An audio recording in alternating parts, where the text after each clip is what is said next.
Hello நண்பர்களே, welcome to mix media. நம்ம இன்றைக்கி எல்லாத்துக்குமே ரொம்ப பிடிச்ச அண்ட் எப்போவுமே இதை லைக் பண்ணி சாப்பிடக்கூடிய ஒரு டொமேட்டோ பிக்கிள் தான் நம்ம பார்க்க போகிறோம். வாங்க வீடியோக்குள்ளே போகலாம். இந்த பிக்கிள் செய்யறதுக்காக நான் இன்றைக்கி 1/2 kg டொமேட்டோ எடுத்திருக்கேன். நல்லா வாஷ் பண்ணிவிட்டு ட்ரை கிளாத் வச்சு நல்லா தொடச்சி எடுத்துட்டேன். அதுக்கப்புறமா நான் இதை கட் பண்ணி வச்சுருக்கேன். எல்லாமே ஸ்ட்ரிப்ஸாக கூட கட் பண்ணி எடுத்துக்கலாம். அடுத்ததாக இந்த டொமேட்டோ பிக்கிளுக்கு தேவையான அளவு கொஞ்சமாக பூண்டு எடுத்துருக்கோம். அது வாசனைக்கு தான், நீங்கள் வேணால் ஆட் பண்ணிக்கலாம், இல்லைன்னா விட்டுருங்க. அப்புறம் கொஞ்சமாக புளி எடுத்துருக்கோம். இது எல்லாமே நம்ம அந்த டொமேட்டோஸ் கூடயே போட்டு வச்சுக்கலாம். அடுத்ததாக நம்ம ஒரு ட்ரை ரோஸ்ட் பவுடர் அரைக்க போகிறோம்.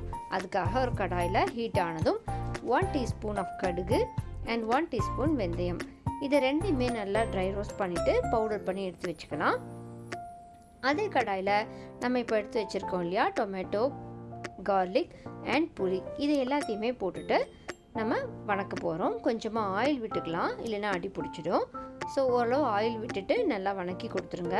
கொஞ்ச நேரத்துலேயே எல்லாமே நல்ல ஸ்மாஷி கன்சிஸ்டன்சிக்கு வர ஆரம்பிக்கும். அது வரைக்கும் லைட்டாக வணக்கி கொடுத்துருங்க. லிட் போட்டு க்ளோஸ் பண்ண வேண்டாம். நம்ம லிட் போட்டு க்ளோஸ் பண்ணோம் அப்படின்னா அதுலேருந்து வாட்டர்ஸ் அகைன் இதில் விழுக ஆரம்பிச்சிடும். அதனால் லிட் போட்டு க்ளோஸ் பண்ணாமல் அப்படியே ஸ்லோ ஃபயரில் வச்சுட்டு வணக்கி கொடுங்க. இந்த டொமேட்டோ பிக்கிளுக்கு புளி ஒரு எலுமிச்சங்காய் அளவு வச்சிங்கன்னா கரெக்டாக இருக்கும்.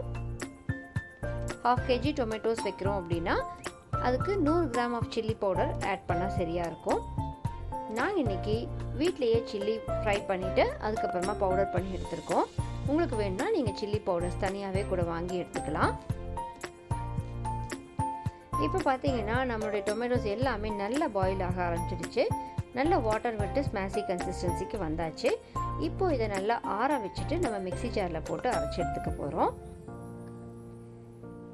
மிக்ஸி ஜாரில் போட்டு அரைக்கும் பொழுது நமக்கு ரொம்ப ஜாஸ்தி போட்டுட்டிங்கன்னா அந்த தண்ணியெல்லாம் வெளியில் தெரிச்சிடும். அதனால் பார்த்து கொஞ்சம் கொஞ்சமாக ஆட் பண்ணி அரைச்சி எடுத்துக்கோங்க. தண்ணி எதுவுமே ஆட் பண்ணாதீங்க. முக்கியமாக நம்ம பிக்கிள் செய்கிறோம் அப்படின்னாலே தண்ணி எங்கேயுமே இருக்கக்கூடாது. தண்ணி பட்டுச்சு அப்படின்னா பிக்கிள் சீக்கிரம் ஸ்பாயில் ஆகிடும். அதனால் எந்த ஒரு வெசல்ஸையுமே தண்ணி படாத மாதிரி பார்த்துக்கோங்க. அடுத்ததான் நம்ம இப்போது கடாய் வச்சுக்கலாம். கடாய் வச்சுட்டு பிக்கிளுக்கு தேவையான அளவு ஆயில் விட்டுக்கலாம். இன்றைக்கி நான் நல்லெண்ணெய் ஆட் பண்ணியிருக்கேன். பிக்கிள்னாலே நல்லெண்ணெய் ஊற்றி செஞ்சால் தான் நல்லாயிருக்கும். அதுக்காக நல்லெண்ணெய் ஊற்றிக்கோங்க.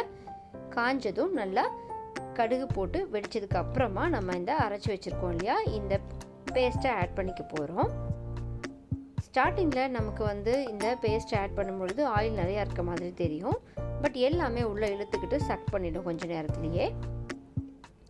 எங்கேயுமே வாட்டர் ஆட் பண்ணாதீங்க. நல்லா பொறுமையாக கலக்கி விடுங்க. ஸ்லோ ஃபயர் வச்சுக்கோங்க. இந்த ஸ்டேஜில் நம்மளுடைய பிக்கிளுக்கு தேவையான அளவு சால்ட் ஆட் பண்ணிக்கோங்க. யூஸ்வலாக பிக்கிள்னாலே கல்லுப்பு தான் ஆட் பண்ணுவாங்க. ஸோ தேவையான அளவு கல்லுப்பு ஆட் பண்ணிவிட்டு கொஞ்சம் கலக்கி விடுங்க. அடுத்ததான் நம்ம பிக்கிளுக்கு தேவையான அளவு பெருங்காயம் ஆட் பண்ணலாம். 1 டீஸ்பூன் இல்லைன்னா 1/2 டீஸ்பூன் பெருங்காயம் ஆட் பண்ணுங்கள். அதுதான் நல்லா ஃப்ளேவர்ஃபுல்லாக இருக்கும்.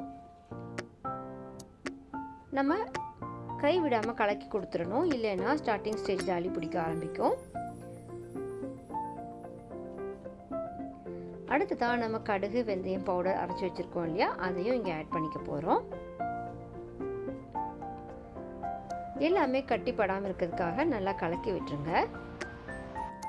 அடுத்ததான் நம்ம சில்லி பவுடர் ஆட் பண்ணிக்க போகிறோம். நீங்கள் கடையில் வாங்கி ஆட் பண்ணாலும் சரி, இல்லை வீட்டிலேருந்து சில்லியை நீங்கள் பவுடர் பண்ணி ஆட் பண்ணிங்கனாலும் சரி, நம்ம காரத்துக்கு தேவையான அளவு நீங்கள் ஆட் பண்ணிக்கலாம்.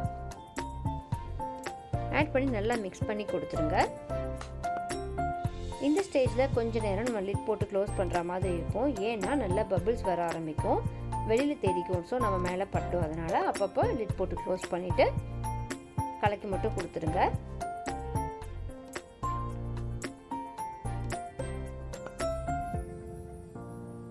நம்ம கலக்கி விடவே பார்த்திங்கன்னா கொஞ்சம் கொஞ்சமாக ஆயில் விட ஆரம்பிக்கும்.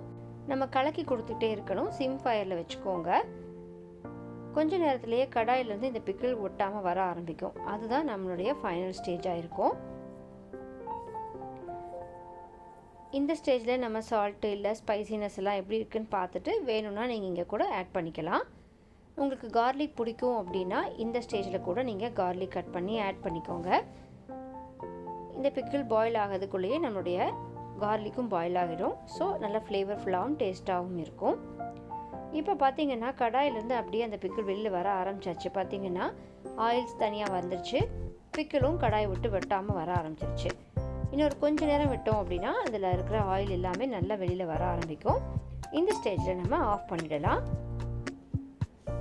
அவ்வளோதாங்க. ரொம்ப சிம்பிள் அண்ட் குயிக்காக செய்யக்கூடிய டொமேட்டோ பிக்கிள். நம்ம ட்ராவலுக்கு எல்லாமே எடுத்துகிட்டு போக முடியும்.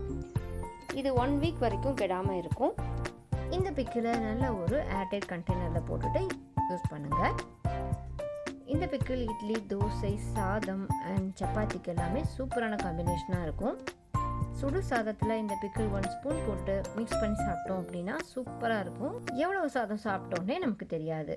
கண்டிப்பாக ட்ரை பண்ணி பாருங்கள். இதே மாதிரி இன்னும் பல ரெசிபீஸ்க்காக நம்ம சேனலை சப்ஸ்கிரைப் அண்ட் லைக் பண்ணிட்டு காத்துருங்க. டாட்டா, பாய் பாய்.